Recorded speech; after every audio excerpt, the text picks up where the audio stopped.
YSM news Kakinada జిల్లా Pithapuram AP municipal contract outsourcing workers union AITC అనుబంధ సంస్థ రాష్ట్ర పిలుపులో భాగంగా జూలై 9వ తేదీన కేంద్ర రాష్ట్ర ప్రభుత్వాలు ప్రజా కార్మిక రైతాంగ వ్యతిరేక విధానాన్ని ఖండిస్తూ దేశవ్యాప్త సమ్మెను జయప్రదం చేయాలని పిఠాపురం పురపాలక సంఘం యూనియన్ అధ్యక్షులు శాఖ రామకృష్ణ పిలుపునిచ్చారు. శనివారం స్థానిక మున్సిపల్ కార్యాలయంలో కమిషనర్ ఎన్ కనకారావును కలిసి సమ్మె నోటీస్ అందజేశారు. సందర్భంగా రామకృష్ణ మీడియాతో మాట్లాడుతూ కార్మికులకు వేతనాలు పర్మనెంట్ చేయకుండా, రిటైర్మెంట్ బెనిఫిట్స్ కల్పించకుండా, రిటైర్మెంట్ అయిన కార్మికులకు పింఛన్లు మంజూరు చేయకుండా, రోజువారీ కూలీగా 60 సంవత్సరాల నిండిన కార్మికులను కూటమి ప్రభుత్వం ఇంటికి పంపించే తీరదామని, గవర్నమెంట్ ఉద్యోగి మాదిరి సంక్షేమ పథకాలకు మినహాయించడం దారుణమని, ఇవేవీ వర్తింపజేయకపోగా బోనస్ గా 8 గంటలు పని దినాలను 10 గంటలకు పెంచడం దారుణమన్నారు. ఈ రాష్ట్రంలో లేని విధంగా ఏపీలో కార్మికుల శ్రమ దోపిడీ జరుగుతోందన్నారు.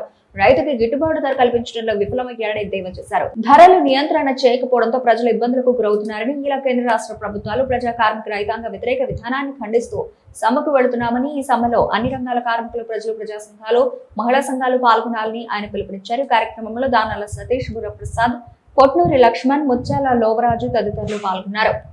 తరబడి పని చేసినా కూడా ఏదో కూలి పనోడు ఆ వేతనం ఇచ్చి ఇంటికి పంపించేసినట్టుగానే ఇవాళ రిటైర్మెంట్ అయిన కార్మికుల పరిస్థితి ఉంది. ఎందుకంటే ఒక రిటైర్మెంట్ బెనిఫిట్స్ లేదు, ఒక పెన్షన్ లేదు. 60 సంవత్సరాల కాలంలో అతను ఈ సర్వీస్ అంతా ఈ పనుల్లోనే దారపోసి అతను 60 సంవత్సరాల వయసులో బయటికి వెళ్ళి ఏం చేయగలుగుతాడని మేము అడుగుతూ ఉన్నాం.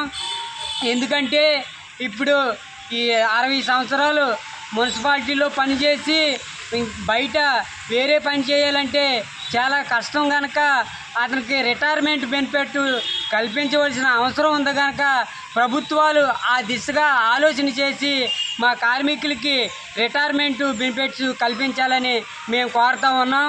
అంతేకాకుండా అటు కాంట్రాక్ట్ కాకుండా, ఆప్కాస్ కాకుండా ఇవాళ మధ్యరేకంగా కార్మికుల భవిష్యత్తు పెట్టేసేసి సంక్షేమ పథకాలు కూడా వర్తింపు చేయకుండా ఇవాళ ఆదేశాలు జారీ చేస్తూ ఉన్నారు.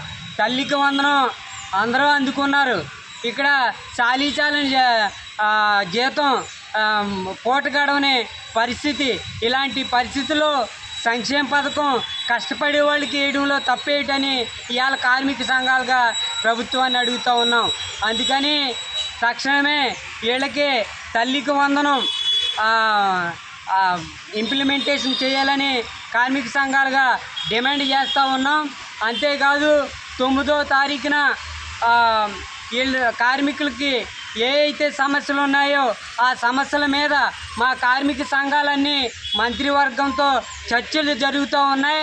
ఈలోగా చర్చలు జరిగి మా డిమాండ్స్ అన్నిటికి ఒప్పుకుంటే సరాసరి ఇది ఈ సమ్మెతోనే ఆప్ చేయం. ఇక తీవ్ర స్థాయిలో ఉద్యమం చేపడతామని మేము కార్మిక సంఘాలుగా ఇవాళ డిమాండ్ చేస్తూ ఉన్నాం.